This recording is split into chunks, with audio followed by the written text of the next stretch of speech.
Welcome to the deep dive. Usually when we talk about magic, there's this underlying, almost unconscious assumption that we're talking about an escape hatch from reality. Right, like a way to cheat the system. Exactly. Like you memorize the right ancient incantation, you wave a wand, and suddenly you get to just bypass the laws of physics. It's treated as a flight for the natural order. A total fantasy. Yeah. But today, we're taking a stack of notes from Map 1, Unit 7 of Ben Hod's curriculum on the legendary occultist LFS Levy.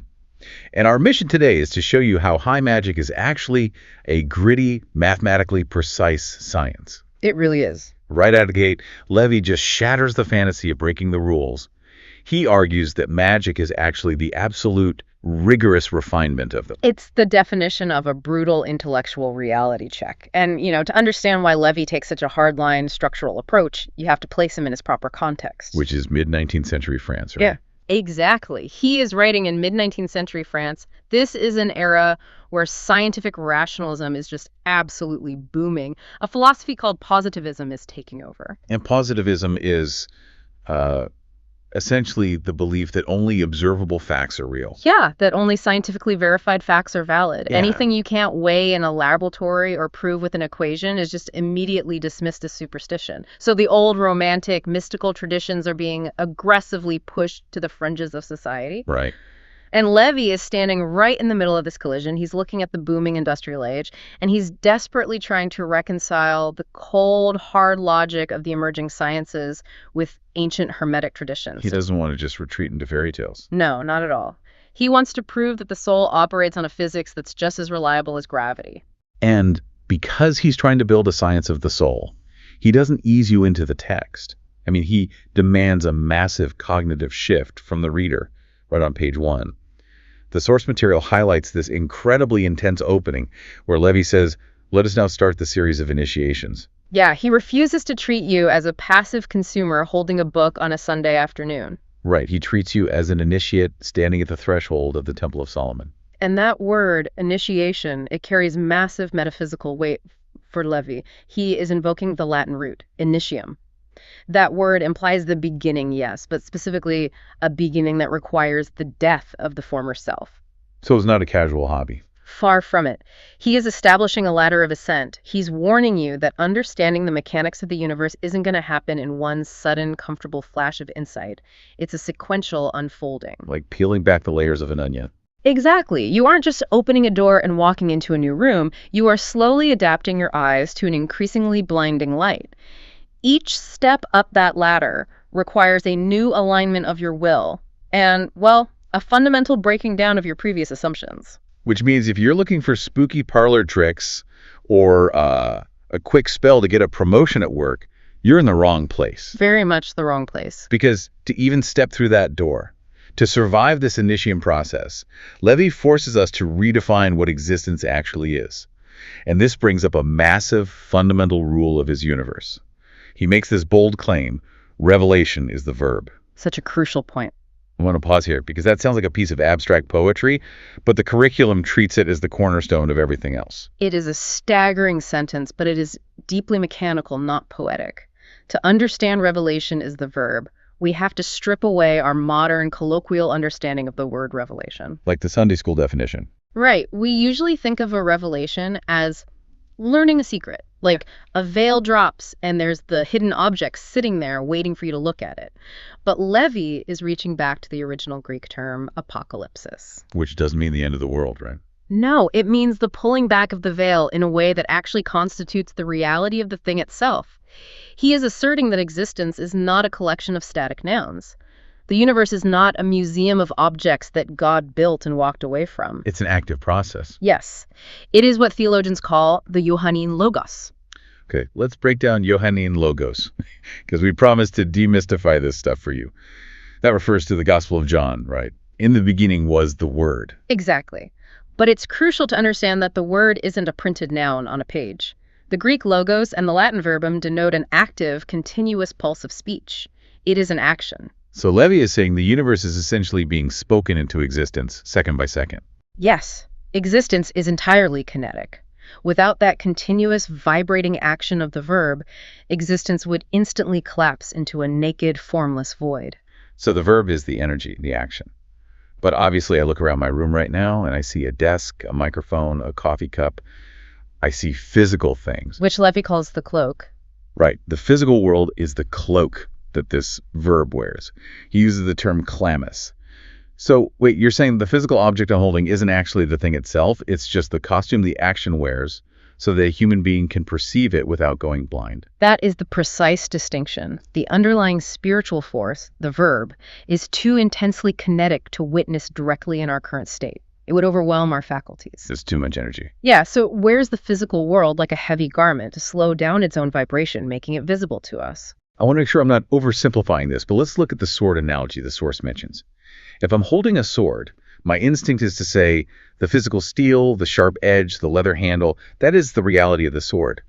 But under Levy's framework, that steel is just the cloak. It's just the form. Right. The actual foundational reality of the object is the concept, to cut, the verb. You're very close, but let's push it one step further. It's not just the abstract concept of cutting. It is the literal kinetic urge to divide matter. Ah, the urge itself. Yes. Yeah. Levy uses the phrase raison d'être, which translates to reason for being. In modern conversation, we use that phrase casually, like, coffee is my reason for being. Right, like a dramatic flourish. Exactly, but Levy uses it as a clinical diagnosis of reality. The kinetic urge, the verb, is the only reason the physical form is permitted to exist. Wow. Without the active urge to cut, the physical sword possesses no internal logic. It is just dead metal. The steel only organizes itself into a sharp edge as a necessary medium for the verb to manifest in physical space. But if I walk out my front door right now, I mean, I'm just surrounded by nouns. I see trees, I see skyscrapers, I see cars stuck in traffic.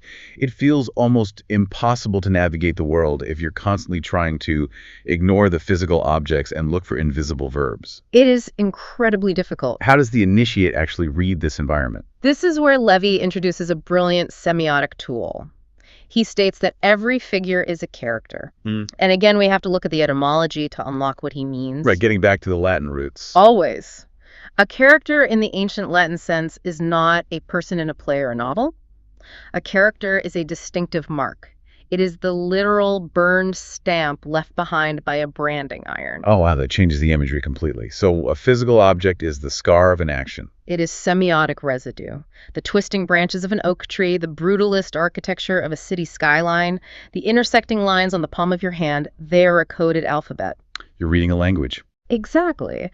When you look at a tree, you aren't looking at a standalone object. You are reading a localized letter in a massive cosmic sentence.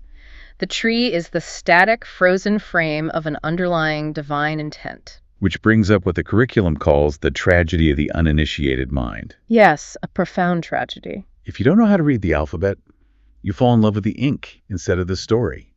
We fall in love with the mask. We look at the beautiful tree or the expensive car or the prestigious job title, and we obsess over the physical form. We hoard the nouns. We cling to them. Yeah, and we completely forget that all of these things are just temporary slowing downs of divine activity. We mistake the clothes for the person wearing them. And Levy warns that all of these characters, these forms, eventually belong and return to a verb.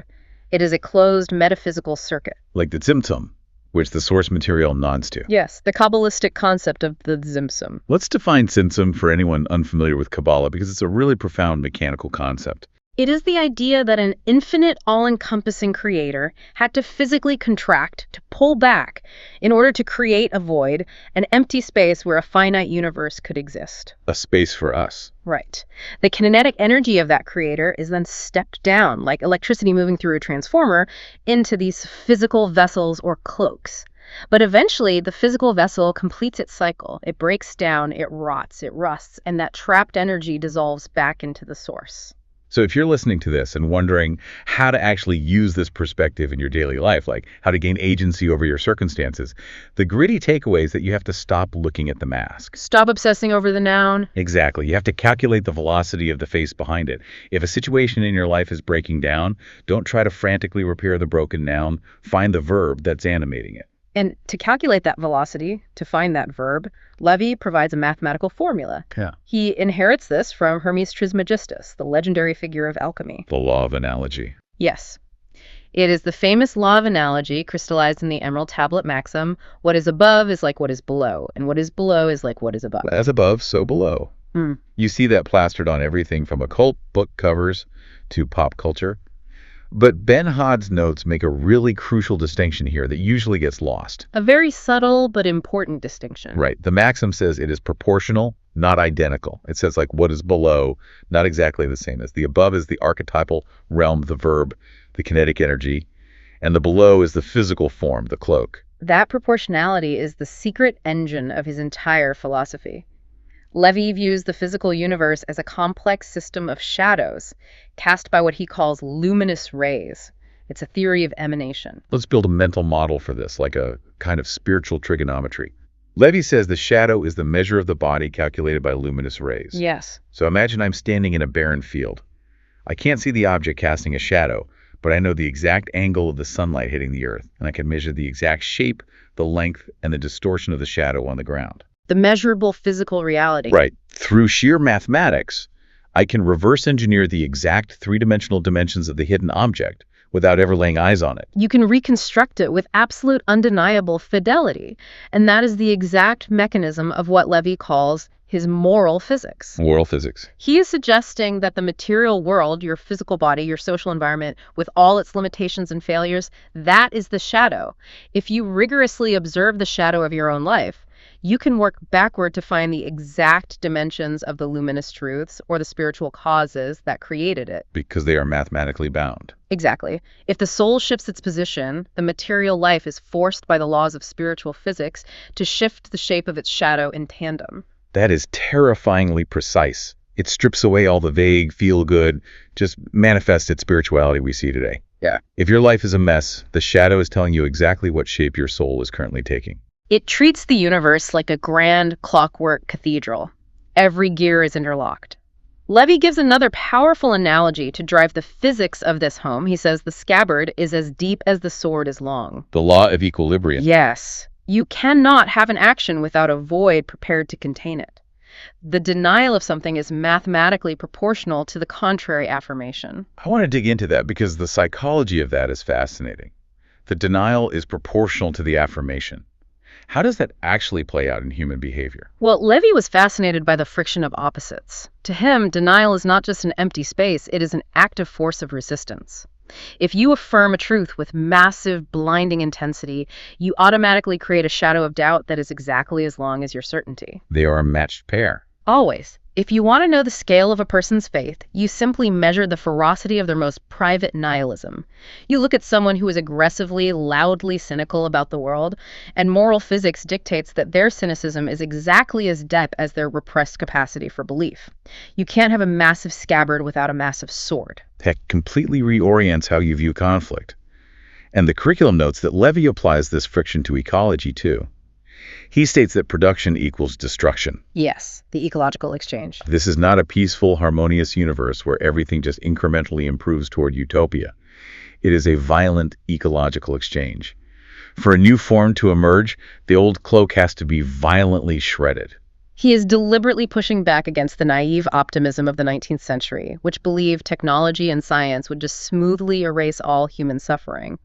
Magic, in Levy's framework, is not about conjuring peace out of thin air. It's about mastering the friction. Exactly. It is about mastering this violent exchange of energies. Life is preserved through the friction of opposites. You cannot have the light without the shadow to define its edges. Which brings us to a really uncomfortable question. If the universe is this perfectly balanced, somewhat ruthless machine of light and shadow, producing and destroying cloaks, where does the individual human actually fit? Are we just cogs in the clockwork cathedral? Levy answers this by pulling a massive concept from Hermeticism, which was later famously articulated by the philosopher Blaise Pascal. He defines God, or the ultimate source, as a philosophically infinite circle where the center is everywhere and the circumference is nowhere. A center everywhere, circumference nowhere. That is one of those phrases that instantly gives you a headache if you try to visualize it. It defies spatial reasoning, but mathematically it is profound. It democratizes the divine. If the circle has no edge, no circumference, then every single point within it is technically the exact center. Which means us. Right. That means you, the individual human being, are a localized center of this infinite universe. You are a concentrated point of divine energy, what the Pythagoreans called a monad, and your designated role in this cosmic machine is to dilate. To expand. Yes, you are tasked with expanding, sending out rays of your own will to shape the shadows around you. Okay, but I have to push back hard on how Levy describes this process in the text. He says that in this state, as a center point, we are perpetually perfectible. I'll be honest, when I read the phrase perfectible, my eyes roll a little bit. It sounds a bit self-help. It sounds like a LinkedIn post from 1855. It sounds like toxic positivity. Is his grand conclusion really just, hey, try your best to be a good person and keep growing? I'm incredibly glad you brought that up, because to the modern, uninitiated ear, it absolutely sounds like a bland self-improvement platitude. But Levy is not writing a self-help pamphlet. To understand his intent, we have to look at the harsh Latin root of perfectible. Which is perficere. Yes, perficere. It does not mean be good. It means a literal grueling thorough making. It is a brutal process of ontological transmutation. You are being forged. A thorough making.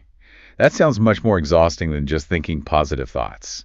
It is the great work of the alchemists translated to the human soul. And to truly grasp the phrase perpetually perfectible, you have to think of it mathematically as a geometric asymptote. Let's define the asymptote for anyone who hasn't taken calculus in a while. That's a line on a graph that a curve gets closer and closer to, extending toward infinity, but the curve never actually touches the line. The distance gets infinitely small, but they never intersect. Right. Precisely. The human soul is the curve, and absolute perfection is the line. The initiate is always approaching a state of ultimate completion, grinding forward, dilating their will, but they can never actually touch the line. They can never arrive. But wait, wouldn't arriving be the whole point of magic? If you're doing all this grueling work to master your will and read the cosmic syntax, shouldn't the reward be that you finally become perfected? This is where Levy's physics are most unforgiving. If the Magus ever actually reached absolute stasis, if they hit the finish line, crossed their arms, and became perfect, they would instantly cease to exist. Oh, because of the verb. Yes. Remember our very first rule, revelation is the verb. The universe is kinetic action. To become static, to stop dilating, is to be dead. Stagnation is literal spiritual necrosis in Levy's occult economy. Oh, wow. Okay, the pieces are locking together now. Perpetually perfectible isn't a motivational poster. It is a survival mechanism. Exactly. We aren't moving just to finally arrive at a destination and rest. The friction of the movement itself, the brutal struggle of constantly approaching perfection but never being allowed to reach it, that friction generates the heat that keeps the soul alive. You've hit the absolute core of his philosophy. Movement preserves life. That is the singular occult drive compressing the essence of existence. The failure to reach the goal is the exact mechanism that keeps the seeker luminous. Because if you stop, you die. If you ever think you've reached the summit, if you think you have nothing left to learn or conquer, you've just created a false, dead idol of yourself and trapped your soul in stasis. It is a beautifully frustrating paradox. You have to keep moving to stay alive, but the finish line is a mirage by design. And Levy applies this microscopic physics to every single part of our internal life, right? The notes highlight his claim. What we can say about the soul in its entirety, we can say about each faculty of the soul. This is the ultimate localized application of the law of analogy. The part perfectly reflects the whole.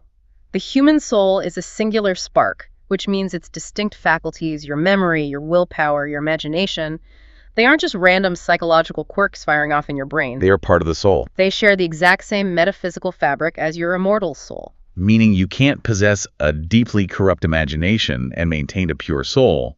They're made of the exact same substance, the scabbard and the sword again. Yes, because it is a moral physics. If your soul is the center of an infinite circle, then every thought you generate, every act of your imagination, every flex of your will is likewise a center of its own expanding universe. That's a massive responsibility. He's issuing a dire warning to the practitioner. If you want to master reality, you must master your mundane faculties. Honing your attention span, disciplining your will, curating your imagination, these aren't just productivity hacks. It is the literal elevation of the soul, because they are mathematically bound together. Okay, let's pull all of these massive concepts together, because this deep dive has taken us from the booming industrialism of 19th century France straight into the hidden mechanics of the cosmos. Looking at Ben Hod's curation of Levy, it becomes crystal clear that high magic isn't a flight from reality into fantasy. It's the furthest thing from it. It is the ultimate embrace of a moral physics. We are living in a universe of verbs, a reality of continuous kinetic action, and all the physical objects around us, the nouns we obsess over, are just the heavy cloaks that those verbs wear so we can perceive them. We have to stop hoarding the masks and learn to read the characters, the cosmic syntax of the forces actually driving our lives. Right. And because of the law of analogy, as above, so below, we understand that we exist as these perfectible points in an infinite circle.